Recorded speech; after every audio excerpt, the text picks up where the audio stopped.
आप सभी मसीह भाई बहनों को प्रभु यीशु मसीह के नाम में जय मसीह की। परमेश्वर के नाम की स्तुति और महिमा हो। आज फिर से हम परमेश्वर के वचनों से पढ़ेंगे और हम देखेंगे कि आज के दिन परमेश्वर हम सभी से क्या बातें करते हैं। मेरे प्रियो, हम सभी लोग जो प्रभु यीशु मसीह पर विश्वास करते हैं, अपने उद्धारकर्ता के रूप में ग्रहण कर चुके हैं, हमारे लिए ज़रूरी है कि हम रोज़ परमेश्वर के वचनों से पढ़ें, सीखें और उसके अनुसार अपने जीवन को जिएं। क्योंकि यीशु मसीह का जो आगमन है वो बहुत ही शीघ्र होने वाला है और ज़रूरी है कि हम प्रभु के वचनों में मजबूत हों। क्योंकि ज़्यादा चर्च जाने वाला व्यक्ति स्वर्ग जाएगा, ऐसा बाइबल नहीं कहती है। बाइबल कहती है जो वचन को पढ़कर वचन के अनुसार जीवन जिएगा वो ही स्वर्ग राज्य के योग्य बनेगा।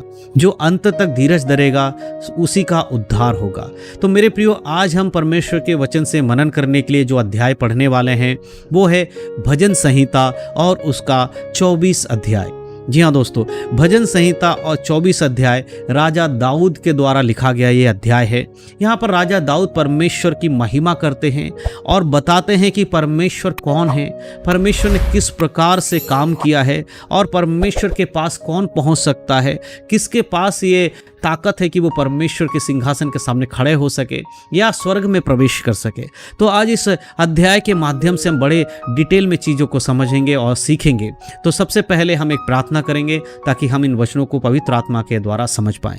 आइए हम सब मिलकर प्रार्थना करेंगे। सर्वशक्तिमान पिता परमेश्वर, हम आपका धन्यवाद करते सुंदर समय के लिए जो आपने हमें दिया। प्रभु जी, आपके नाम की स्तुति और महिमा हो। आज के इस भजन संहिता 24 अध्याय के लिए हम प्रार्थना करते हैं। पवित्र आत्मा, जितने भी भाई बहन लोग आज इस वीडियो को सुन रहे हैं, देख रहे हैं, उनको मैं आपके बलवंत हाथों में समर्पण करता हूँ। आपकी आत्मा के द्वारा प्रभु जी आप उनको वचन की गहरी बातों को समझने के लिए मदद करें। भजन संहिता 24 अध्याय के हर एक बातों को उन पर प्रकट करें प्रभु जी, और एक आत्मिक मनुष्य बनकर एक आत्मिक जीवन जीते हुए संसार में प्रभु यीशु मसीह के आगमन के लिए तैयार होने के लिए मदद करें। धन्यवाद करते हैं। आगे के समय को आपके हाथों में समर्पण करता हूं। सब कुछ आपके हाथों में सौंपते हुए यीशु के नाम से मांगता हूं, आमीन। परमेश्वर के नाम की स्तुति और महिमा हो। भजन संहिता 24 अध्याय के पहले आयत को जब हम पढ़ते हैं, यहाँ पर राजा दाऊद कहते हैं, पृथ्वी और जो कुछ उसमें है यहोवा का ही है, जगत और उसमें निवास करने वाले भी। मेरे प्रियो, एक बात हमेशा याद रखिए, प्रभु का वचन कह रहा है इस पृथ्वी में जो कुछ है वो यहोवा का ही है। चाहे उस पृथ्वी में कुछ है उगने वाला हो, जगत में कुछ है, या इस पे निवास करने वाले रहने वाले लोग, जीव जंतु, पेड़ पौधे, ये सब कुछ किसका है? परमेश्वर का है। इसीलिए एक चीज हमेशा हमें समझने की जरूरत है कि हम कुछ भी परमेश्वर को अपनी ओर से नहीं दे सकते, क्योंकि जो कुछ हम चढ़ावे के रूप में हो या दान के रूप में हो, जो कुछ हम दे रहे हैं वो सब कुछ पहले से ही परमेश्वर का है।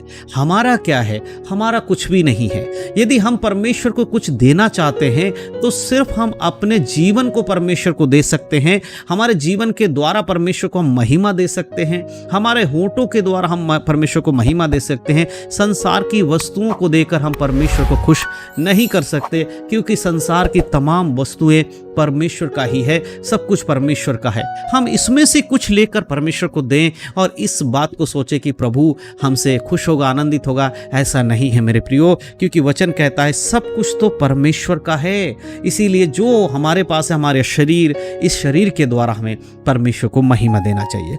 दूसरे आयत में लिखा है, क्योंकि उसी ने इसकी नींव समुद्र के ऊपर दृढ़ करके रखी और महानदों के ऊपर स्थिर किया है। परमेश्वर ने ही सब कुछ संभाल के रखा है। पानी अपनी जगह पे, समुद्र अपनी जगह पर है, पृथ्वी जो धरती है, जो जमीन है वो अपनी जगह पर है, ये आकाश जो हमारे सिर के ऊपर ये अपनी जगह पर है, इस तारेगण को हमारे ऊपर परमेश्वर ने स्थिर किया। इस सब कुछ को दृढ़ करने वाला परमेश्वर है।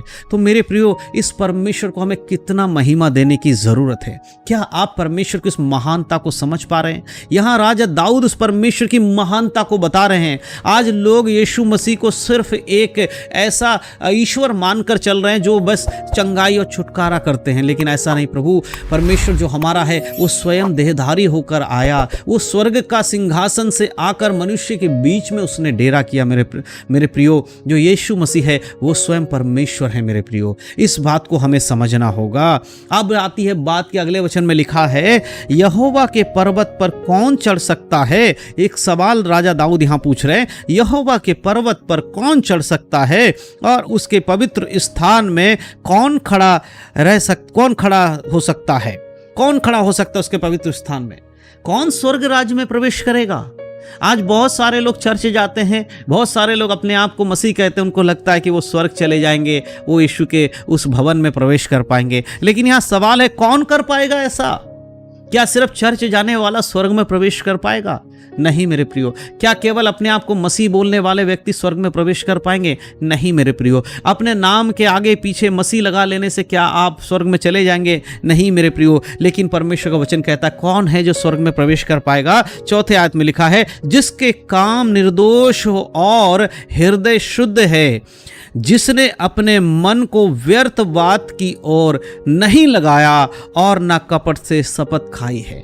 जो व्यक्ति जिसके काम निर्दोष हैं और हृदय में शुद्ध है, हृदय के अंदर शुद्ध बातें हैं, उसके कामों में कोई बुराई नहीं झलकती, उसके कामों में छल नहीं है, कपट नहीं है, अपने मन में किसी के प्रति बुराई को नहीं रखता, शुद्ध मन का है, दूसरों की मदद करने में तत्पर रहता है, ऐसा व्यक्ति जो व्यर्थ बातों में मन नहीं लगाता, सांसारिक बातों में मन नहीं लगाता, झूठी गवाही नहीं देता, बात बात पर शपथ नहीं खाता, कसमें नहीं खाता, जो परमेश्वर के बातों नाम को व्यर्थ में नहीं लेता, ऐसा व्यक्ति स्वर्ग राज में प्रवेश करेगा। कोई ऐरा गहरा आकर स्वर्ग में चला जाएगा, ऐसा नहीं है मेरे प्रियो। यीशु मसीह कहते हैं कि जब तुम ऐरे गहरे बन के आते हो, जब तुम संसारिक व्यक्ति हो और उसके बाद यीशु के पास आते हो, तो यीशु तुम्हें नया बनाता है। आपके जीवन में नए काम को यीशु मसीह करते हैं, पवित्र आत्मा आपके अंदर बदलाव लाते हैं और उस बदलाव के बाद आप एक दृढ़ मनुष्य बनते हैं, निर्दोष बन जाते हैं, आपका मन शुद्ध होने लगता है, आप व्यर्थ बातों की ओर मन नहीं लगाते, आपके अंदर कपट नहीं होता, छल नहीं होता और आप शपथ नहीं खाते, बात बात पर झूठी शपथ नहीं खाते हैं। ऐसे व्यक्ति को परमेश्वर स्वर्ग में प्रवेश करने के लिए कहता है। हालेलुया।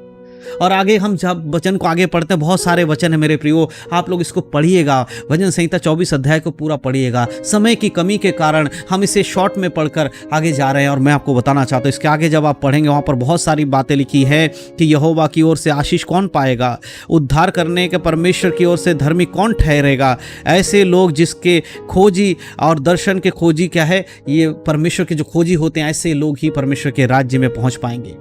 देखिए एक बात याद रखिएगा, हमने और आपने अपनी ताकत और बल लगाकर परमेश्वर को प्राप्त नहीं किया है। परमेश्वर ने हम पर अनुग्रह किया है, इस वजह से हम यीशु मसीह को अपने उद्धारकर्ता के रूप में मान चुके हैं। आज जो व्यक्ति अपने आप को मसीही कहता है, वो उसके ताकत और बल के कारण नहीं है, परंतु परमेश्वर के अनुग्रह के कारण है, पवित्र आत्मा के देने के कारण है, पवित्र आत्मा की वजह से है। जब तक पवित्र आत्मा किसी के हृदय को नहीं बदलता, कोई यीशु को अपना प्रभु नहीं मान सकता मेरे प्रियो। इसीलिए याद रखिए कि परमेश्वर से बड़ा, उससे ऊपर कोई नहीं है। उसकी महिमा करना मत छोड़िए, क्योंकि संसार की बातों से मन लगाकर अगर आप चलेंगे और प्रभु की महिमा से दूर हो जाएंगे, तो जब यीशु मसीह इस संसार में दोबारा आएंगे, उसका दोबारा आगमन होगा, दूसरा आगमन होगा, याद रखिए कि केवल वही व्यक्ति यीशु के संग स्वर्ग में जाएगा जो उसके वचन के अनुसार चलता होगा। ये भजन संहिता 24 अध्याय में दाऊद इसी बात को कहता है कि परमेश्वर की महिमा करिए, परमेश्वर के साथ बने रहिए। जब आप परमेश्वर के साथ चलेंगे तो ही परमेश्वर आपको हर बातों में आगे बढ़ाकर स्वर्ग राज की ओर आपको लेकर चलेगा। धन्यवाद हो परमेश्वर का कि आज ये वचन हम सबके लिए मिला। मेरे प्रियो, इन वचनों के आधारित खुद के जीवन को देखिएगा। क्या आप परमेश्वर को अपने होठों से महिमा दे रहे, अपने शरीर से महिमा दे रहे, या फिर आप संसार की बातों में मन लगाकर चल रहे? अगर ऐसा है तो आपको आज अपने मन को बदलने की ज़रूरत है, लौटकर प्रभु के पास आने की ज़रूरत है। आइए हम अंतिम में एक प्रार्थना करेंगे। सर्वशक्तिमान पिता परमेश्वर, धन्यवाद प्रभु जी, फिर से आज जो वचन हमने पढ़ा पिता परमेश्वर, हमने देखा पिता कि किस प्रकार से आपका वचन हमें सिखाता है कि संसार की हर एक वस्तु, इस संसार में रहने वाले जीव और जंतु, सब कुछ पिता परमेश्वर आपका ही है। हम आपको क्या दे सकते हैं पिता परमेश्वर, परंतु प्रभु जो आपने हमें आज्ञा दी है हमारे होंठों के द्वारा आपको महिमा देने की, हमारे शरीर के द्वारा आपके महिमा के लिए परमेश्वर इस्तेमाल होने के लिए, उसके लिए परमेश्वर हम अपने आप को आपके हाथों में समर्पण करते हैं और आपसे विनती करते हैं प्रभु कि आप हमें इस्तेमाल करें अपने वचनों के अनुसार चलने के लिए। प्रभु जी, हमारे जीवन से आपको महिमा मिलने पाए। आज जितने भी भाई बहन लोग आज इस वचन को सुने हैं, उनके जीवन में प्रभु आपकी ओर से आशीष आए, उनके जीवन में परमेश्वर अनुग्रह होने पाए और जो आप चाहते हैं उनके जीवन में पूरा हो। धन्यवाद प्रभु, आपने हमारी प्रार्थना को सुना। सारा आदर महिमा आपको देते हुए इस छोटी सी दुआ का अपना उद्धारकर्ता आपके प्रिय पुत्र यीशु मसीह के नाम से मांगते हैं, सुनकर कबूल करें। हे हमारे स्वर्गीय पिता। सबने कहा आमीन। परमेश्वर के नाम की स्तुति और महिमा हो। प्रभु इन वचनों के द्वारा आप सबको आशीष दे। यीशु मसीह के नाम में सबको जय मसीह की। आशीषित रहे। आमीन।